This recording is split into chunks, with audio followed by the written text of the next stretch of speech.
Analysis की एक नई क्वेश्चन सीरीज जिसका आज पार्ट फर्स्ट होगा। और हम इसी तरह से जो क्वेश्चन सीरीज है उसके जो भी सब्जेक्ट हैं सारे हमने कवर कर चुके हैं। अभी तक 100+ की सीरीज हमारे channel civil tech by ND पर अवेलेबल है। आप सभी से रिक्वेस्ट है कि जो भी इस चैनल पर नए हैं वो चैनल को सब्सक्राइब करें और जो हमारी वीडियोस हैं उनको शेयर करें लोगों में, वीडियोस को लाइक करें, जिससे हम इसी तरह से अब जो 100 की क्वेश्चन सीरीज तो हमने मोस्ट ऑफली कंप्लीट कर ली है और हम अब 500 की क्वेश्चन सीरीज आगे लाने वाले हैं। तो हम इसी तरह से चैनल पर कंटिन्यूसली वर्क कर सकें, इसलिए आप हमें सपोर्ट कीजिए, हमारे चैनल को सब्सक्राइब कीजिए और लोगों में इसको शेयर कीजिए, जिससे हमें आप सभी का सपोर्ट मिल सके। और आज की क्वेश्चन सीरीज को स्टार्ट करते हैं। आज का पहला क्वेश्चन है the number of independent equations to be satisfy for static equilibrium of plane structure. यानी कोई प्लेन स्ट्रक्चर है उसकी इक्विलिब्रियम को सेटिस्फाई करने के लिए कितनी इंडिपेंडेंट इक्वेशन की हमें आवश्यकता होती है। तो बेसिकली जो हमारे पास स्टैटिक इक्विलिब्रियम होती हैं वो हमारे पास तीन होती हैं। एक हमारा समेशन h = 0 होता है, दूसरा जो इक्वेशन होती है समेशन v = 0 होता है, एंड तीसरी जो होती है समेशन m = 0 होता है। यानी कि हॉरिजॉन्टल डायरेक्शन में जो मूवमेंट है वो आपका 0 होना चाहिए, यानी उसका समेशन आपका 0 होना चाहिए। वर्टिकल डायरेक्शन में जो मूवमेंट जो हो रहा है उसका समेशन आपका 0 होना चाहिए। और जो रोटेशनल कंपोनेंट है यानी रोटेशनल कंपोनेंट का जो समेशन है वो भी आपका 0 होना चाहिए। यानी कि इंडिपेंडेंट इक्वेशन जो हमारी यूज़ की जाती है किसी भी प्लेन स्ट्रक्चर को एनालिसिस करने के लिए, और स्टैटिक इक्विलिब्रियम इनको बोलते हैं, वो हमारी सपोज वो जो होती हैं आपकी तीन होती हैं। सो ऑप्शन बी जो है वो आपका करेक्ट हो जाएगा 3। नेक्स्ट क्वेश्चन है आपका the number of unknown internal forces in each member of a rigid jointed plane frame is. यानी कोई आपके पास रिजिड जॉइंटेड प्लेन फ्रेम है तो जो उसमें इंटरनल फोर्सेस जनरेट होते हैं, यानी कोई आप उस पर एक्सटर्नल फोर्स लगाओगे तो एक्सटर्नल फोर्स की वजह से जो इंटरनल फोर्सेस जनरेट होते हैं वो आपके नंबर ऑफ कितने होते हैं, यानी कितने अननोन इंटरनल फोर्सेस जनरेट होते हैं जब आप कोई रिजिड जॉइंटेड प्लेन फ्रेम पे आप एक्सटर्नल लोड लगा रहे हो। तो इसमें क्या होता है, एक तो वर्टिकल रिएक्शंस होती है, वर्टिकल रिएक्शन हो गई, एक आपका शियर फोर्स होता है, शियर फोर्स, और एक आपका होता है मूवमेंट। यानी कोई एक्सटर्नल अगर किसी बॉडी पे आप एक्सटर्नल फोर्स लगा रहे हो तो उस एक्सटर्नल की फोर्स की वजह से तीन तरह के फोर्सेस इंटरनल फोर्सेस आपके जनरेट होते हैं। एक आपका होता है एक आपकी एक्सियल रिएक्शन होगी या एक्सियल फोर्स हम से कैसे कह सकते हैं, एक्सियल फोर्स हम कह सकते हैं। दूसरा आपका शियर फोर्स होता है, एंड थर्ड जो होता है वो आपका बेंडिंग मोमेंट होता है, यानी मोमेंट होता है। सो ऑप्शन ए जो आप करेक्ट होगा, number of unknown internal forces आपके 3 होंगे। नेक्स्ट क्वेश्चन है आपका degree of static indeterminacy of a rigid jointed plane having 15 members, 3 reactions component and 14 joints is equal to.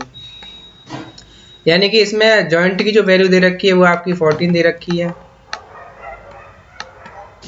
Reactions की वैल्यू जो आपको दे रखी है आर की वो आपको 3 दे रखी है, एंड मेंबर्स एम की जो वैल्यू है वो आपके पास 15 दे रखी है। तो इसमें आपसे स्टैटिक इंडिटरमिनेसी पूछा गया है। Static indeterminacy in rigid jointed plane frame की बात करेंगे जब हम, तो रिजिड जॉइंटेड प्लेन फ्रेम के लिए आपको एक फॉर्मूला यूज करना है 3m + r - 3j। 3m + r - 3j, यहाँ से आप स्टैटिक इंडिटरमिनेसी निकाल सकते हो। ds = ये केस होता है आपका रिजिड जॉइंटेड प्लेन फ्रेम होगा तो आपका, तो यहाँ आप अगर वैल्यू रख दोगे, m की वैल्यू आपका 15 है तो 3 × 15 plus reactions r = external reaction होती हैं वो आपकी 3 दे रखी हैं, माइनस 3 × जॉइंट आपको 14 दे रखे हैं, तो 45 + 3 - 42। तो जब आप इसको सोल्व करेंगे तो ds की वैल्यू आपकी आएगी 6। सो ऑप्शन बी जो होगा आपका करेक्ट होगा। नेक्स्ट क्वेश्चन है आपका the degree of static indeterminacy of a pin jointed plane frame. अभी आपसे रिजिड जॉइंटेड की बात कर रहा था, अब आपसे पिन जॉइंटेड की बात कर रहा है। तो पिन जॉइंटेड प्लेन फ्रेम की बात जब हम करेंगे तो उसमें जब हम फॉर्मूला यूज करते हैं डिग्री ऑफ स्टैटिक इंडिटरमिनेसी निकालने के लिए, ds जो है वो आपका होता है m + r - 2j। This is a formula to calculation of static indeterminacy in case of pin jointed plane frame की बात करेंगे तो हम। अगर यहीं पे अगर से आपसे रिजिड जॉइंटेड कर देता तो जो फॉर्मूला हम यूज कर रहे थे 3m plus are minus 3j, 3m plus are minus 3j, ये आपका हो जाता रिजिड जॉइंटेड के लिए। पर आपसे पूछा क्या गया है, पिन जॉइंटेड प्लेन फ्रेम पूछा गया है। तो m plus are minus 2j is the correct formula to determine the static indeterminacy. So option A जो आप करेक्ट होगा, m plus are minus 2j। Next question है आपका degree of kinematic indeterminacy of a pin jointed plane frame. अभी आपसे static indeterminacy पूछ रहा था, आपसे काइनेमेटिक इंडिटरमिनेसी पूछ रहा है। तो काइनेमेटिक इंडिटरमिनेसी डीके की वैल्यू आपसे पूछ रहा है। तो डीके की जो वैल्यू अगर आपका जो है पिन जॉइंटेड प्लेन फ्रेम है, अगर पिन जॉइंटेड प्लेन फ्रेम है तो जो वैल्यू होती है वो आपकी 2j माइनस आर होती है। 2j माइनस आर कब होती है, जब जो सारे मेंबर्स हैं वो आपके एक्सटेंसिबल हों, और members are extensible extensible member के केस में जो फॉर्मूला हम यूज करते हैं to determine the kinematic indeterminacy 2j minus r होता है। अगर आपसे कह देता कि जो मेंबर्स हैं वो आपके इनएक्सटेंसिबल हैं, इसमें कुछ कहा नहीं गया तो हमने मान लिया कि जो मेंबर्स हैं वो एक्सटेंसिबल होंगे, तो फॉर्मूला 2j माइनस आर होगा। अगर आपसे बोल दे कि जो मेंबर्स हैं ऑल मेंबर्स आर इनएक्सटेंसिबल कह दें या रिजिड कह दें, इनएक्सटेंसिबल कह दें या फिर आपसे रिजिड कह दें, यानी ऑल मेंबर्स आर रिजिड, तब जो फॉर्मूला हम बेसिकली यूज करते हैं वो आपका होता है 2j minus are minus m, यानी जितने मेंबर्स होंगे उसको माइनस कर देंगे, m इज द मेंबर्स। तो इसमें आपसे पूछा गया है डिग्री ऑफ काइनेमेटिक इंडिटरमिनेसी, तो 2j minus r is the correct answer हो जाएगा। नेक्स्ट क्वेश्चन है आपका independent displacement component at each joint of a rigid jointed plane frame. यानी कोई आपका रिजिड जॉइंटेड प्लेन फ्रेम है, उसमें आपको डिस्प्लेसमेंट कंपोनेंट की वैल्यू बतानी है, यानी इंडिपेंडेंट डिस्प्लेसमेंट कंपोनेंट कितने होंगे।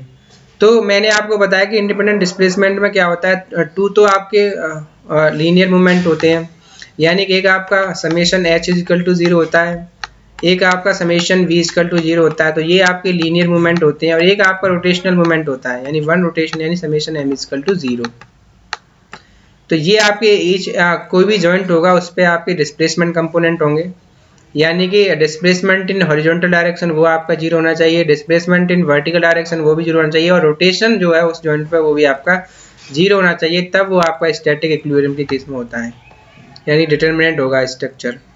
तो ऑप्शन सी जो है इसके अकॉर्डिंग आप करेक्ट हो जाएगा, 2 लीनियर मूवमेंट्स हो गए और एक आपका रोटेशन मूवमेंट हो गया। नेक्स्ट क्वेश्चन है आपका pin jointed plane frame is unstable. यानी कोई पिन जॉइंटेड प्लेन फ्रेम है आपका, वो अनस्टेबल कब होगा। पिन जॉइंटेड के लिए मैंने फॉर्मूला बताया था आपको, m plus are minus 2j होता है to determine the static indeterminacy. ds की जो वैल्यू होती है m plus are minus 2j।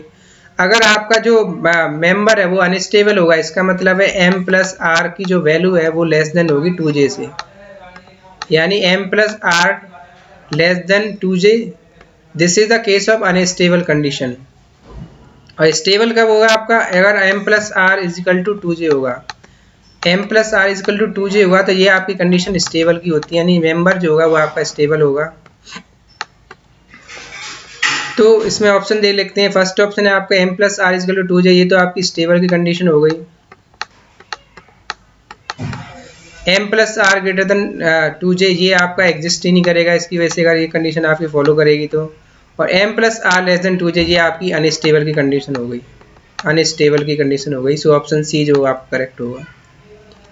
Next question है आपका rigid jointed plane frame is stable. अभी आपसे पिन जॉइंटेड की बात कर रहा था, अब आपसे रिजिड जॉइंटेड प्लेन फ्रेम की बात कर रहा है। इज स्टेबल है और स्टैटिकली डिटरमिनेट भी है, वो कौन सा केस होता है। तो रिजिड जॉइंटेड में आपको जो मैंने बताया कि जो रिजिड जॉइंटेड प्लेन फ्रेम है उसमें जो फॉर्मूला हम यूज करते हैं to determine the static determinacy, static indeterminacy 3m plus are minus 3j होता है। और स्टेबल कंडीशन कब होती है, जब आप 3m प्लस आर जो है 3m plus r equal to होगा आपका 3j के, तो ये आपकी स्टेबल कंडीशन होती है। और इसमें आपसे स्टैटिक डिटरमिनेट भी कह रहा है, तो स्टैटिक डिटरमिनेट भी होगा आपका, अगर 3m plus r equal to 3j हो रहा है तो ये आपका स्टेबल भी होगा और डिटरमिनेट भी होगा। सो इसके अकॉर्डिंग ऑप्शन देख लेते हैं। ऑप्शन ए आपका m plus r equal to 2j, option B आपका 3m plus r equal to 3j, option C आपका m plus 3r equal to 3j या m plus r equal to 3j। तो rigid jointed की बात हो रही है 3m plus r is equal to 3j is the correct answer for this question. Next question है the rigid jointed frame is shown in figure, यानी कोई rigid jointed frame आपको दे रखा है, उसमें आपको बताना है कि ऑप्शन ए आपका स्टेबल होगा यानी स्टैटिक डिटरमिनेंट होगा, या अनस्टेबल होगा या स्टेबल एंड स्टैटिकली इंडिटरमिनेट होगा, या ऑप्शन डी आपका unstable and indeterminate two degree. तो रिजिड जॉइंटेड फ्रेम की बात करेगा तो जो फॉर्मूला हम यूज करते हैं basically 3m plus r minus 3j। इससे हम क्या करेंगे, इसकी पहले डिटरमिनेसी चेक करेंगे यानी स्टैटिक डिटरमिनेसी चेक करेंगे। मेंबर्स आपके 1 और 2 मेंबर्स हैं, तो इसमें रखोगे तो ये आपकी 6 हो जाएगी। पर रिएक्शन कितनी होगी, ये आपका रोलर सपोर्ट है तो रोलर सपोर्ट पे एक रिएक्शन लगती है, और ये आपका हिंज सपोर्ट है तो यहाँ पर 2 रिएक्शन लगती है, तो 2 और 1 3 हो गया। तो एक्सटर्नल रिएक्शन की जो वैल्यू हो गई वो 2 हो गई और 3 हो गई सॉरी। माइनस जॉइंट कितनी है आपके, एक तो जॉइंट ये है 1, एक ये है और ये आपका ये, यानी 3 जॉइंट्स हो गए आपके। तो 3 × 3 9 ये हो गए यहाँ पे। तो 6 + 3 9 - 9 इजकल टू 0 हो जाएगा। इसका क्या मतलब है कि ये आपका स्टैटिकली डिटर्मिनेट है और स्टेबल भी है, यानी स्ट्रक्चर जो आपका स्टैटिकली डिटर्मिनेट भी है और स्टेबल भी है, क्योंकि 3m प्लस r की जो वैल्यू है इजकल टू 3j के इक्वल है। तो जो ऑप्शन ए है जो आपका करेक्ट हो जाएगा, stable and statically determinate. Next question है आपका degree of kinematic indeterminacy of beam shown in below, यानी इसमें आपसे काइनेमेटिक इंडिटरमिनेसी पूछा गया है, आपको एक स्ट्रक्चर दे रखा है। तो काइनेमेटिक इंडिटरमिनेसी की जो वैल्यू होती है आपकी डी के, रिजिड जॉइंटेड फ्रेम होगा ये आपका 3j minus r plus RR यानी रिलीज रिएक्शन, और आपसे इसमें प्लस m भी करना पड़ेगा, क्योंकि मेंबर आपको इसमें मेंबर जो है कुछ कहा नहीं गया तो मेंबर को हटा देते हैं, क्योंकि मेंबर एक्सटेंसिबल होगा इसमें। अगर कुछ आपसे क्वेश्चन में ना बोले तो आप एक्सटेंसिबल कंडीशन फॉलो करेंगे, यानी कि all members are extensible.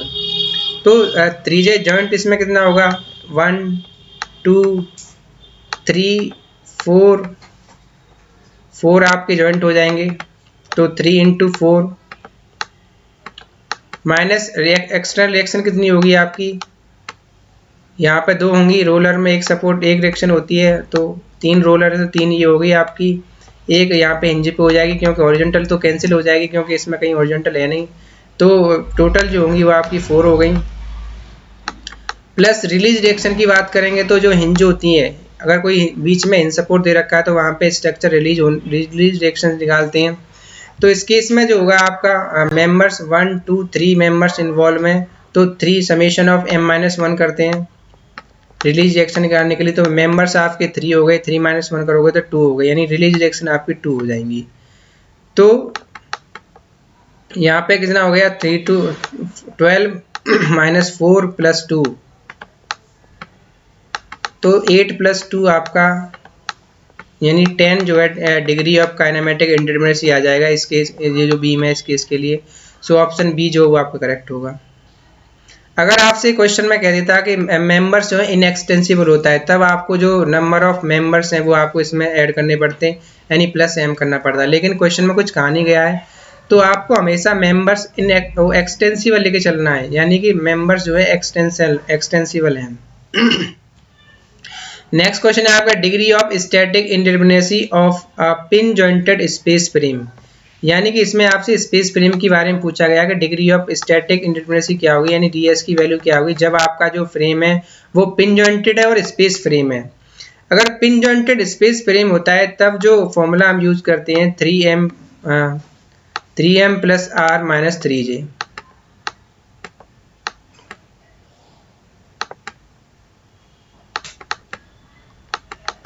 m plus r minus 3j ये होगा आपका फॉर्मूला। 3m प्लस r तो हम रिजिड जॉइंटेड प्लेन फ्रेम के बारे में बात करते हैं, स्पेस फ्रेम यहाँ पे बोला गया बेसिकली। तो m plus r minus 3j जो होगा वो स्पेस फ्रेम के केस में, हम पिन जॉइंटेड अगर होगा आपका तो m plus r minus 3j formula use करेंगे। तो ऑप्शन बी जो है वो आप करेक्ट होगा, m plus r minus 3j।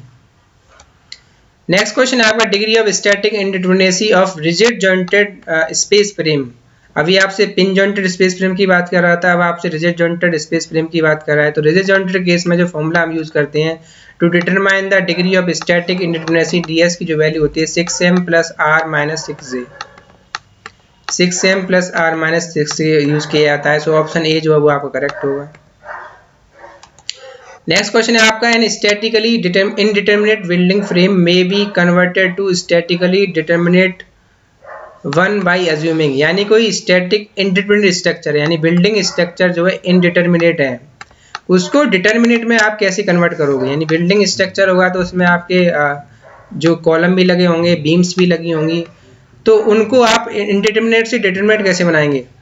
तो इस तरह के केस में क्या होता है, अगर कॉलम के मिड में हम क्या करते हैं पिन जॉइंट प्रोवाइड करा दें, और बीम के मिड में अगर पिन हिंजेस प्रोवाइड करा दें, यानी इंटरलेन हिंजेस प्रोवाइड करा दें, तो वो जो स्ट्रक्चर होता है इंडिटरमिनेट से डिटरमिनेट हो जाता है। सो ऑप्शन देख लेते हैं, hinges at mid height of column, या ऑप्शन बी आप hinges at mid span of beam, या ऑप्शन सी आपके one support as fixed at base and another support on roller, या ऑप्शन डी आपके hinges at both mid height of column and mid span of beam। तो यही आपका correct होगा। अगर आप कॉलम में और मिड और स्पेन के मिड में क्या करते हैं आप, अगर हिंजेस प्रोवाइड करा दें, इंटरनल हिंजेस आप प्रोवाइड करा दें, तो जो स्ट्रक्चर इंडिटरमिनेट था वो आपका क्या बन जाएगा, डिटरमिनेट बन जाएगा। सो ऑप्शन डी जो आपका करेक्ट होगा। नेक्स्ट क्वेश्चन है आपका, the degree of next question है आपका question number 14, the degree of static indeterminacy of the beam in figure, यानी फिगर में आपको एक बीम दे रखी है, उसके बारे में आपसे स्टैटिक इंडिटरमिनेसी की वैल्यू पूछी गई है। तो ds की जो वैल्यू होती है, इसको हम पहले साफ कर लेते हैं इधर से। हम